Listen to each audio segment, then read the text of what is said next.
Deep in the jungles of the Philippine Islands, a beastly predator lies in wait. It bears its fangs. It's looking pretty gnarly. It looks like it hasn't had a meal in a while. It looks like it can eat a Hilux or something. Guys, behind me is the Isuzu Maximus. It's quite a majestic creature. Let's take a closer look at it.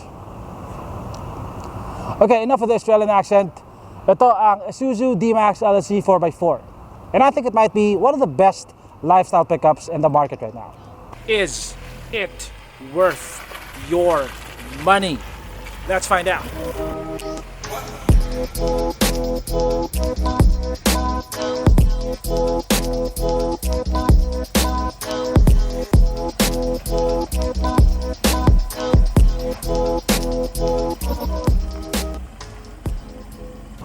I think this might be one of the angriest looking pickups in the market right now.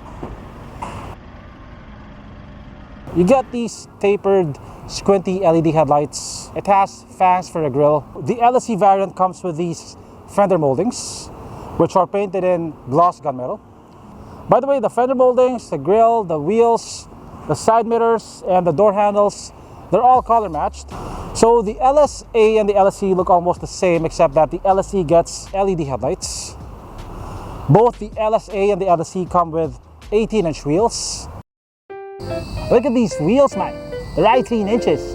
And they look like electric fan lights. I don't like them. They're wrapped in Dunlop 265/60 18 tires. So you get these roof rails, which are actually load-bearing. They can carry 100 kilograms of cargo. Most vehicles get bigger with each generation, but the new Dmax is actually shorter than the old Dmax. It is almost 20 millimeters shorter, but the wheelbase is 30 millimeters longer. So what they did was they pushed the front wheels forward to improve the approach angle, and they pushed the rear wheels backwards to improve the departure angle. And that should help improve its off-road performance. The official wading depth of the Dmax is 800 millimeters, which is the same as the Ford Ranger.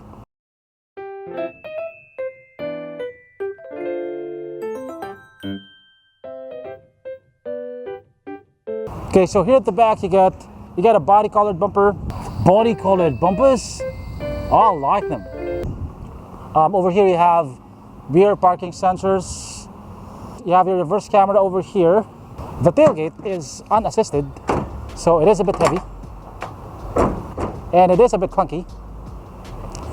It is quite a heavy tailgate. Currently, the Isuzu Dmax LSE 4x4 is the only top-of-the-line pickup that doesn't come with an assisted tailgate. I mean, for most men, that's not going to be an issue, but I think for women and kids, this is going to be too heavy. You get LED taillights.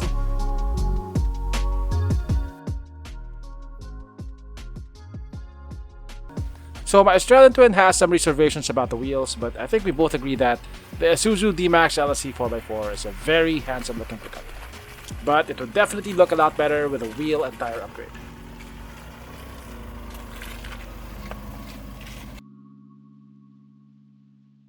The Dmax LSE 4x4 has the nicest interior in the segment. There's nothing about this that looks utilitarian. It looks like a very expensive interior. You got this two-tone brown and black color scheme. The top of the dashboard is covered in leather with white stitching. You have leather on the sidings. You got these soft leather seats, which are very comfortable. The driver's seat is power adjustable. The passenger seat is manually adjustable. You got this nice leather wrapped steering wheel with aluminum accents. By the way, this is real aluminum. It feels cool to the touch. You get piano black accents and aluminum accents. I like how these climate control buttons look and feel. They look and feel quite premium. You get this large 10-inch screen. It has Apple CarPlay, it has Android Auto, and it also has a reverse camera. You don't get active guidelines though. As you can see, when I turn the wheel, the lines don't move.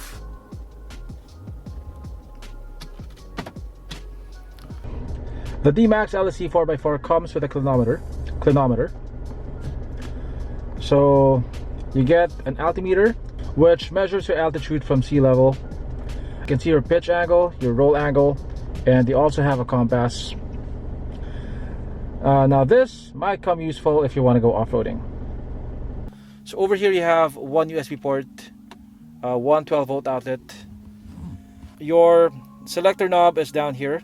It can shift from 2 high to 4 high without stopping the vehicle, but you'll have to be fully stopped to put it in 4 low. You definitely won't run out of storage in the Dmax LSE. Like the old Dmax, you also have this compartment on top of the dashboard. And like the old Dmax, you have dual glove boxes. You have 4 cup holders. You have one over here, right next to the air vent, so you can keep your drinks cool. And you also have one on that side.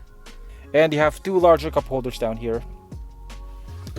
The Dmax gets a manual handbrake. Down here you get a decent amount of storage. Yeah, so overall it's a very nice looking interior. If I had to nitpick though, I have a couple of very minor things.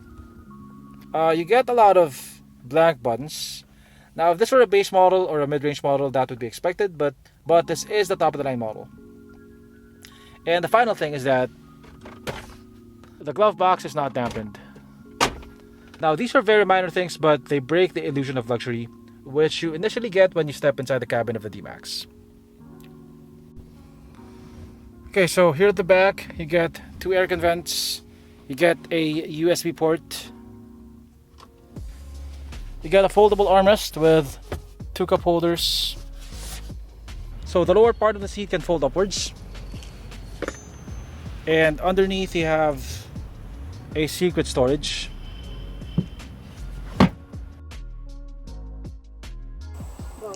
Okay, so in here is Isuzu's 4JJ3 engine. It's a 3-liter engine that produces 190 horsepower and 450 Newton meters of torque. It's coupled to a 6-speed transmission. It may share the same first 3 letters with the old engine, but a lot was changed on this new engine. It has a new block, it has a new cylinder head, new pistons, and it has a new fuel injection system. Aside from producing more power, it is also now more quiet, and it's also more fuel efficient.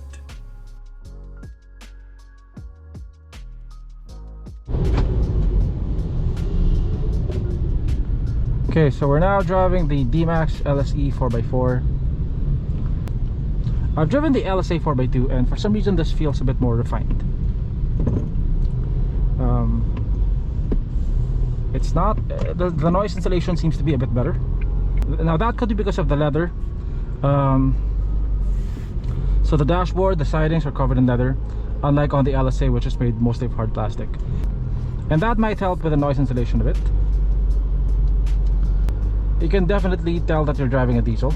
It's not the most quiet in the segment, but it's definitely a lot more quiet than the previous generation. The steering is heavier than the Ranger. It still has hydraulic steering,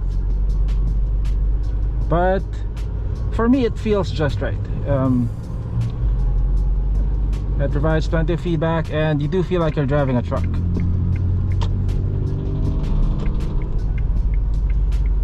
In terms of handling, it definitely handles like a pickup.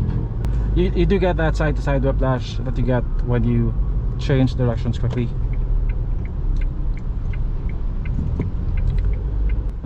It's a pickup, so it's a bit bouncy when it's not loaded at the back. But definitely a lot more comfortable than the previous Dmax. I think having such a nice interior helps. It makes you feel like you're driving a more expensive car, and somehow it makes the ride feel a bit more refined. Turning radius is pretty okay for a pickup. See?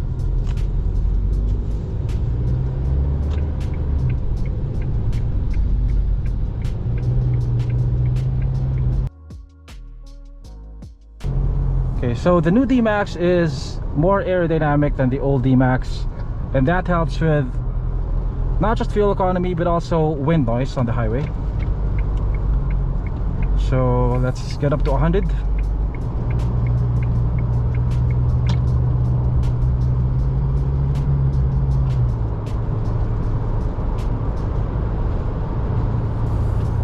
Okay, so we're now doing about 100 kph. Wait lang. 100 kph, let's do 100. Okay, 100 kph, we're at 1500 rpm. Wind noise is very minimal. Tire noise is also very minimal. So on the highway I average about 15.6 kpl. In the city I got about 9.3 in moderate traffic, and in heavier traffic I got about 8.8 to 8.9. So even if it's a 3-liter engine, it is very fuel efficient, especially in the city. In terms of power, it has plenty of power. Okay, that was a quick pull from 100 kph, and it still pushes you back to your seat even if you do a pull at 100 kph.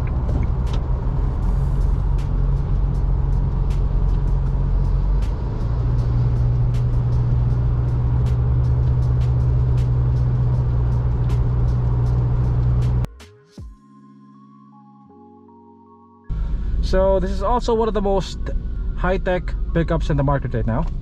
You have plenty of driver aids and active safety features.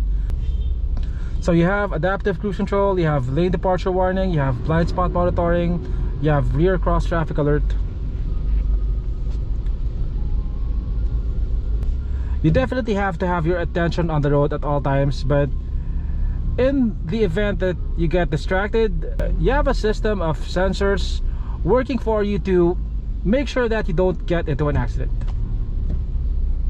Okay, so I have adaptive cruise turned on right now. Okay, so it's now set to 40 kph.